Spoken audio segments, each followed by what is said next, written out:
There was a massive problem with mystery boxes, and I don't think anybody quite understood what the implication of the problem was. Watch this video and I'm going to really break down my honest opinion of them. Good afternoon, morning, evening, everybody. It's Spencer Lyon here. For those that don't know, in 2012 I started a brand called Gully Garms, vintage retro stuff online clothing. Last year I had to make a bit of a tough decision and close the business, sadly. Wanted to open it again in a smaller scope and to come back on YouTube with some value and to pass on some things I've learned over the 12 years. And today's video is talking about the problem with mystery boxes. Now, if you've been living under a rock, or a mystery box actually, you might not have seen them, but I think it would have been hard to move from them, especially if you have social media. The simple premise of a mystery box is that you don't know what's inside it, but you have an idea of what you're ordering. For example, lots of people do 3-item mystery boxes and you see image examples of what you're expected and then you receive the items. I think we all know what the problem with mystery boxes are, and I know that I'm going to say that word quite a lot. Not just problem, but mystery boxes. And one of the biggest problems that there is with it is going to really shock you when I break it down, because I don't think many people have actually thought about this angle and perspective on mystery boxes. And I'm not even going to talk about how they falsely advertise as such, but we're going to break this one down. So probably during the pandemic time, that's when mystery boxes started to skyrocket. Essentially what lots of brands did is they appeared on TikTok. I'm sure you already know which ones I'm talking about, but there's lots of other ones as well. They appeared showing you exactly what you could get inside mystery boxes, showing you other people's boxes that they were bagging up. And as a result of the snowball effect of social media, lots of traction was received because lots of likes, lots of shares, and people were like, oh my God, let's order one. And let's be honest, the biggest one that we saw was these £60 mystery boxes where you got North Face, you got Carhartt double jeans, and you got a Nike spell-out sweatshirt. I don't need to say who it is for everybody to know who it is, but that was a theme that was practiced outside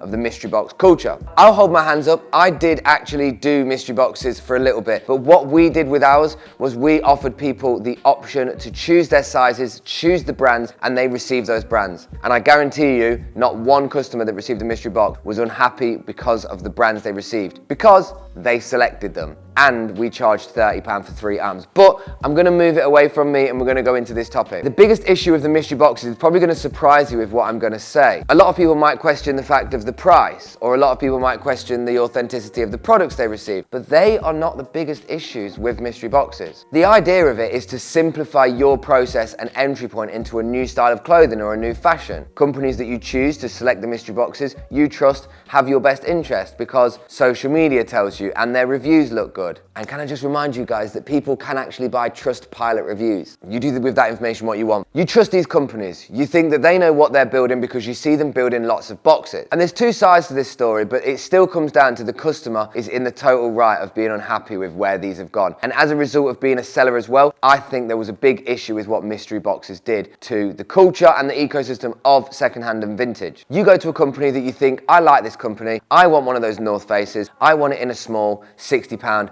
thank you very much. And just for a fun fact, most people that are buying North Face puffers at wholesale are paying around about £45 to £60 per puffer. Imported from places like Japan and other places around Asia, the demand was based on the time of the year. When you buy puffers in winter, you pay a lot more than when you buy them in summer because you're sitting on capital for a lot longer. The products that are being advertised in these mystery boxes were inaccurate examples of what you would receive because the price that it would cost at wholesale to buy a set box would be more than they were charging. I learned a similar issue through running Facebook ads with this. When I advertised the product and people went on a website, they were dissatisfied because they were looking for that product. When a person buys a mystery box and you advertise it with these 3 types of items and they receive nothing of the sort, they are unhappy because they have not been advertised correctly. They've been missold, misrepresented. So what a lot of these mystery box businesses and all these idiots that were doing it did is that they ended up putting lots of just secondhand, regular stuff inside. So you might think you're getting a North Face puffer, some Carhartt double knees, and some Nike spell-out sweatshirt, yes. And then you really get Fila shell suit bottoms, an Umbro zip-up hoodie, and a Nike t-shirt. Where the issue that I have comes in with the problem of mystery boxes, the items you think you are getting as a result of what you're paying is never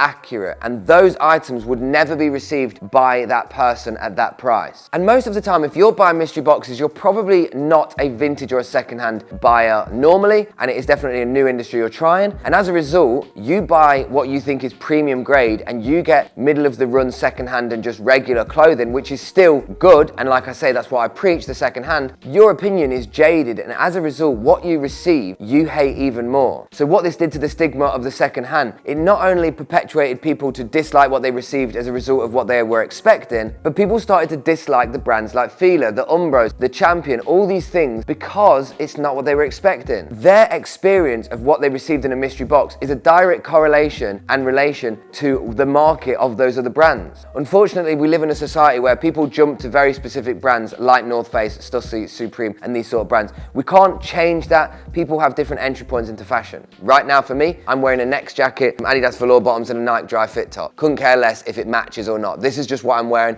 This is what I'm comfortable with. I've worked in fashion for 12 years. Maybe I had different dress sense over the time, but that's not the point to the point. Where I'm trying to land on this point is that somebody, your average Joe that gets placed in to this vintage experiment by buying a mystery box is dissatisfied with what they received because they expected different brands. And as a result, the brands they do receive, they start to have a negative connotation towards. You imagine if you bought a mystery box thinking you was getting a North Face Nupsy puffer and you got an Adidas or a Champion shell jacket, you will start to look at Adidas and Champion shell jackets negatively because of the experience you had that correlated to a mystery box. It doesn't matter if you think the items are still wearable, it's the fact of what you were expecting was not what you received. So a lot of people that are in secondhand and vintage businesses will tell you honestly, they jumped on the mystery box hype because they had to stay relative with a market that started to get saturated. They will all agree that mystery boxes were definitely to the detriment of some part of the ecosystem of secondhand and vintage. One of my biggest major points that upsets me about it is the people that have never bought vintage and secondhand have now got a terrible experience based off of people who don't know what vintage is, don't know what secondhand is, and if I'm being honest, don't know how to be transparent with their customers and create a regular business. I tell you right now, from being 12 years into this business, it is hard work getting to the top. It takes a lot of hustle, struggle, drive to actually